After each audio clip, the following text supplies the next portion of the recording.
intentionally. An agreement and a shared commitment to raise your kids intentionally in taking the right decisions that would help improve their lives, impact them positively, and help them to grow to become whole and purposeful kids. And that's really very important. The foundations for working as a team has to do with agreement. I can't overemphasize that in my marriage. Like I've seen it several times play out in several dimensions, in several ways. Agreement is something that you need to live and operate a sustaining marriage and also succeed in your parenting job as a parent. So I think this is very important. And as we talk about parenting as a team, we're going to also consider people who are married. We'll consider people who are divorced and are co-parenting. We'll consider people who are single parents without the other partner in the life of their kid. And then we'll also look at single people who are planning to get married because these things are really very important. Now, one of the things that I would always start with in terms of having to parent as a kid is that you start a conversation around being intentional about raising your kids. Because a lot of people assume a lot. They go into marriage, they don't talk about parenting, they don't talk about it, they don't talk about parenting methodologies, they don't talk about how to raise their kids, what to do, how to solve problems, how to deal with sex, they don't talk about anything. They just assume that they will just walk that path and things would go well. If you're not intentional, you can't succeed in parenting. You can't effectively parent your child. And so having that conversation is very, very important. You have to have those conversations. You may not have all of the conversations around these things, but start somewhere. Start talking about it. Always have an honest and open conversation about how you feel about these things. And gradually you'll find out that whenever the opportunities come for you to have more conversations, you will keep having these conversations. You will keep improving your perspective about it, gaining more knowledge and insight about how to continuously raise them in the path that you have decided is the best way to raise them. So conversations are very important and it cuts across every stage of a relationship. A lot of people talk about generational curses and they'll be like, my grandfather acted this way. My father acted this way. I am acting this way. And I'm seeing the traits on my, in my child. This is a generational cause. I think I need to go and look for a pastor who would deliver me. A lot of times, it is just the transference of certain values and principles from one generation to the other that produces the same result over and over, and then you call it a generational cause. It's just a problem of parenting. And just that ability to be able to operate parenting from a different dimension that has to do with knowledge that brings light. And so it's important to understand that sometimes those things that you see as a problem from one generation to the other is not a generational curse. And you don't need deliverance from a pastor sometimes. What you need is what? The deliverance that knowledge gives. And that's why we are here. That's why we are here, because principles will always produce predictable results. It doesn't matter what generation it is applied, it will always produce what? The same result, it's a law. And so it's important that we understand that as we try to be intentional about raising our kids, we need to begin to have the conversations. Very, very critical. And the second thing about having these conversations is about understanding or having these conversations around your history. With your partner, you need to ask them questions about their history. What was it like growing up? How did your parents, raise you? What was it like? Because a lot of times, for you to go ahead or make progress, you need to go backwards and then consider those things that had happened to you in the past. Some people, they just transfer some of the things that they learned from their parents. And maybe, for instance, the dad was always angry. And they now find out that they are always angry. And they're also doing the same thing in terms of being angry and raising their kids to be angry kids. So it's important that you talk about your histories, because when you talk about these things, it helps to be able to know what your expectations would be. Okay, so what do we need to do? It looks like we even need to work on ourselves to be able to actually help these kids and raise them well. So do we need to look for a therapist? Do we need to look for a coach? Do we need to read certain books? So a lot of times when you have those conversations, it clears the air on how to move ahead of, in terms of raising your kids. It deals with your values, it deals with your beliefs, it deals with your philosophies, it deals with, the principles that you're working with. And a lot of times, it helps you to actually identify, what you think about parenting individually and how you can come together collectively to be able to now say, okay, this is the way we should parent going forward. So that's really very critical. And then there are other things that are really important that you also need to talk about, because when you start talking about these things, you now begin to see that, okay, I think we need to talk about what our family values and beliefs are or should be as parents. What are those things? Yes, we have a combination of different beliefs and values, also from where we are coming from. But now, how do we form or how do we decide that these are the values, these are the core principles that we need to operate with as parents? That's where you begin to have those intentional conversations. So parenting is work. It's not just, okay, we are raising kids and let's just start doing raising kids and just start going along. No, it's a lot of work. You have to be deliberate about it if you really want to get effective results. And at this point, that's where you decide what kind of parenting style do we adopt. Because people or couples are frustrated because they both have different parenting styles. Now, talk about it. How do we form or how do we decide that these are the values, these are the core principles that we need to operate with as parents? That's where you begin to have those intentional conversations. So parenting is work. It's not just, okay, we are raising kids and let's just start doing raising kids and just start going along. No, it's a lot of work. You have to be deliberate about it if you really want to get effective results. And at this point, that's where you decide what kind of parenting style do we adopt. Because people or couples are frustrated because they both have different parenting styles. Now, talk about it. How do we form or how do we decide that these are the values, these are the core principles that we need to operate with as parents? That's where you begin to have those intentional conversations. So parenting is work.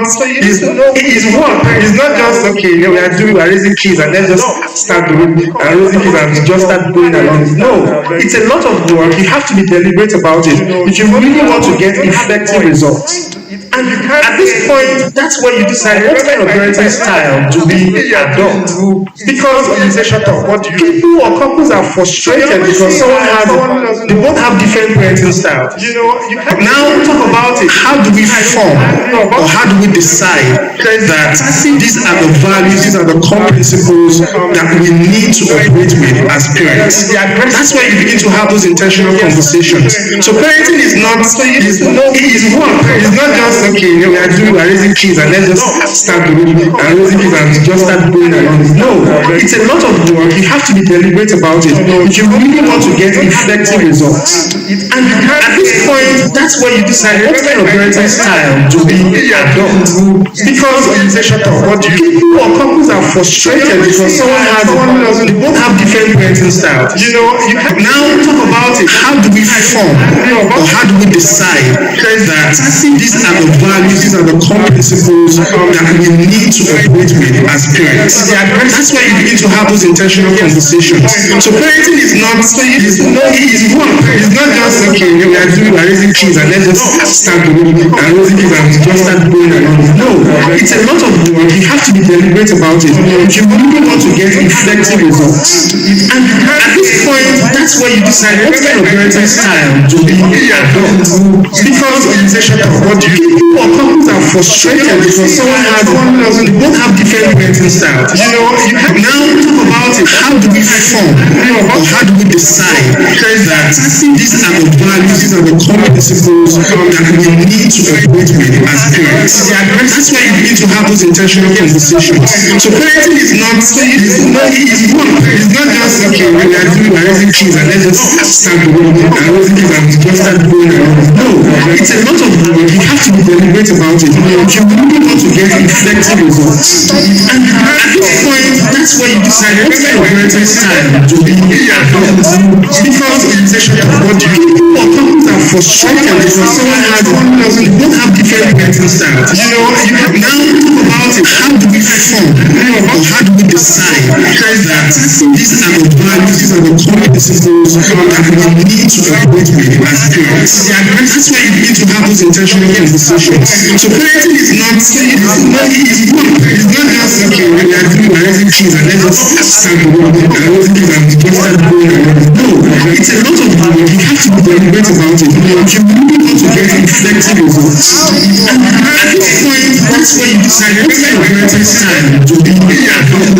Because organization of what you do, or couples are frustrated because someone doesn't, both have different parenting styles. You have now talk about it. How do we form, or how do we decide that these are the values, these are the common principles that we need to operate with as parents? That's why you need to have those intentional conversations.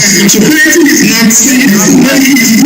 It's not just okay, we are raising kids and let's just start growing up and raising kids and just start growing around. No, it's a lot of work. You have to be deliberate about it. You really want to get effective results. And at this point, that's where you decide what kind of parenting style to be adopted.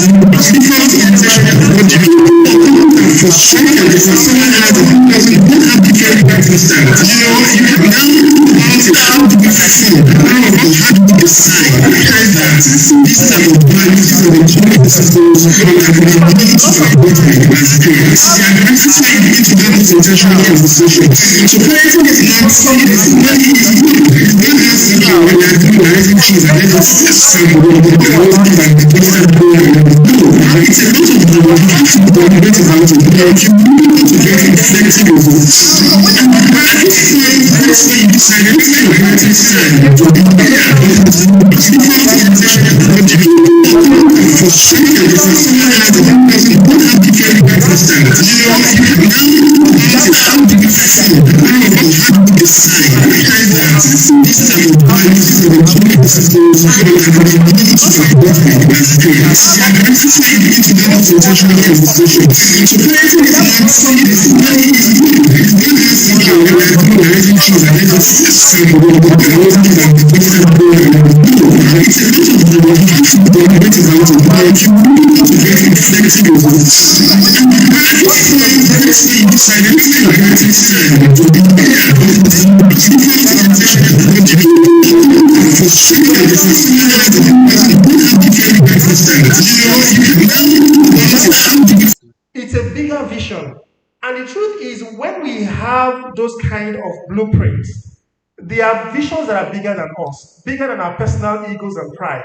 So when we have conflict or when we have issues, when we look at the fact that I think I'm tired of this marriage, but then you look at the bigger purpose, something that is bigger than you, that will affect third, fourth generations. You will say, okay, how do we fix this? It has to be bigger than you. It has to be bigger than you and beyond you. So it's important that we have these conversations and then go for knowledge. Go for knowledge. Someone said something. He said, by wisdom a house is built, by understanding it is established, and by knowledge it is filled with good and pleasant promises. So it takes knowledge, understanding, wisdom to be able to build the kind of home that you want, to be able to raise the kind of kids that would fit into that blueprint that you have envisioned and you've seen. Now, parenting is a lot of work. And to do that as a team, there are certain skills that you must have. And one of it is the ability to solve problems. And problem solving skill is a leadership skill, right? And so we need that because leadership is the ability to take you from one place of point A to point B. So we need that problem solving ability. I remember when my wife my wife had just given birth to her first son, and my mom was around for the normal omugo. Her mom, is late, so it was my mom that had to do that for us. And then 2 months into the omugo, my grandmother died.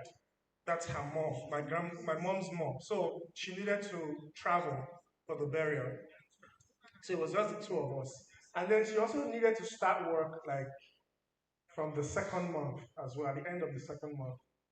She was she worked at a place where there was no place really. Okay. All right, so there was no place to for taking care of the kids. So, but then my own place of work had was a family friendly place. We had a little crèche, and I started taking my son at 2 months to work. And I put it on social media, and some people were like, this guy, you be woman rapper. Something never.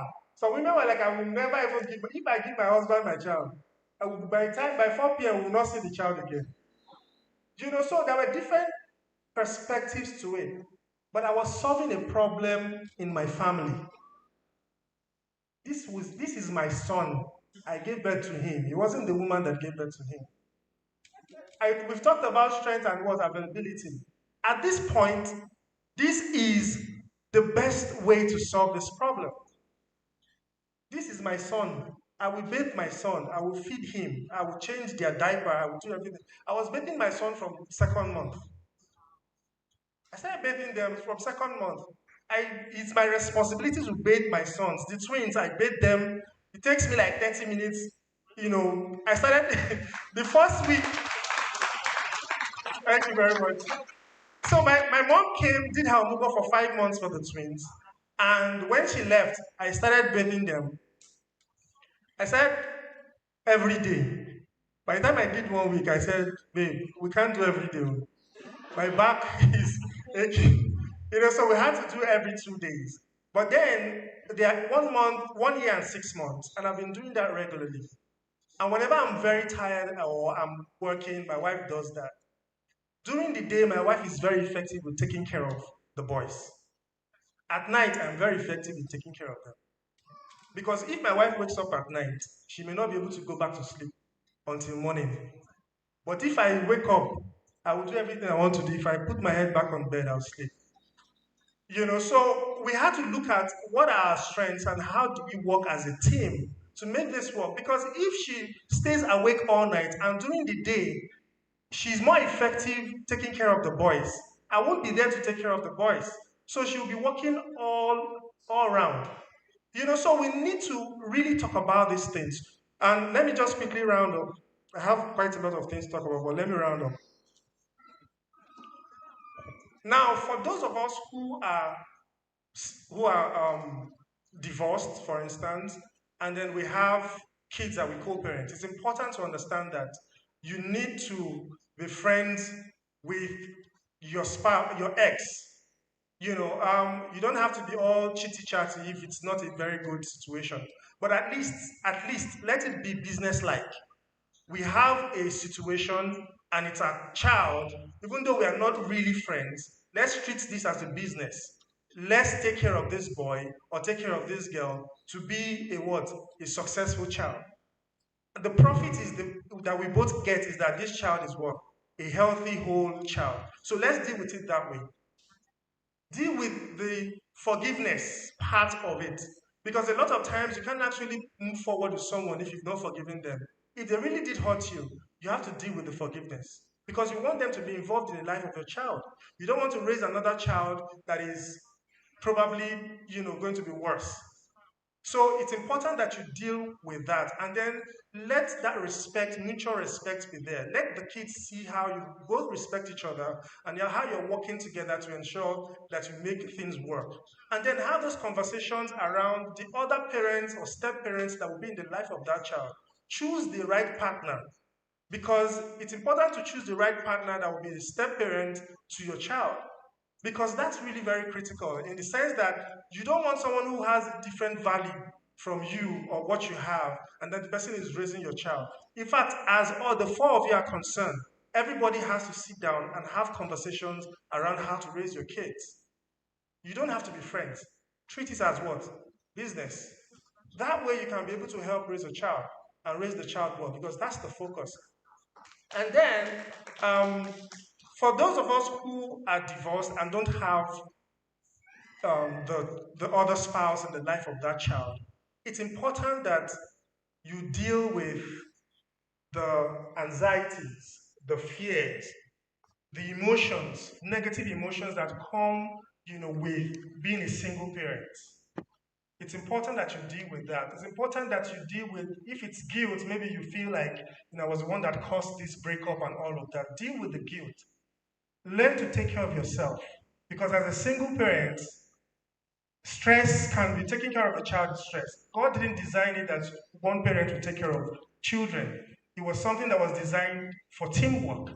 And because it's not there, you may be stressed, overly stressed. So try as much as you can to develop structures around how you take care of them. Let them know what the kids should have expectations in terms of the times that they need to eat and all of that. That way it makes life easier for you. Look for an adult who has values, principles that can stand in as an authority figure for that child, especially for boys, that need fathers. If it's a lady, get a lady to be somebody, an authority figure for that girl, because that way they can be able to help to nurture that child. And for single people, finally, for single people, it's important that you know that the success of your marriage starts with the choice that you make in who to get married to. If you fail with who you get married to, it's going to be a lot difficult. But if you can get that right, the right choice, and talking about parenting from the beginning is very, very important. And I'm going to end with this. When I started talking with my wife about parenting, we had, been engaged to get married. And, we were having conversations, and I asked her, I said, how many children would you like to have? And she said, two. I said, two. I'm an only son. Oh. I cannot have only two children. But I was thinking three because I'd also like plenty children. And she said, are you the one that's going to give birth to them? I said, no. I said, yes, so I only want two deliveries. That's all. I want to go to the theater 2 times. I said, yeah, okay. Is that the case? So can we have twins and then one child? So you go to, delivery room 2 times, but then we are coming out with 3 children. And she said yes. But that's okay, as long as we can have twins. I wanted to put a picture of my family for you to see them. And he said, okay, that's fine. So, you know what? We agreed. Agreement, teamwork. It's a spiritual thing, first of all. We agreed, we were praying about it, we were having conversations around it. We were talking like people who will have twins.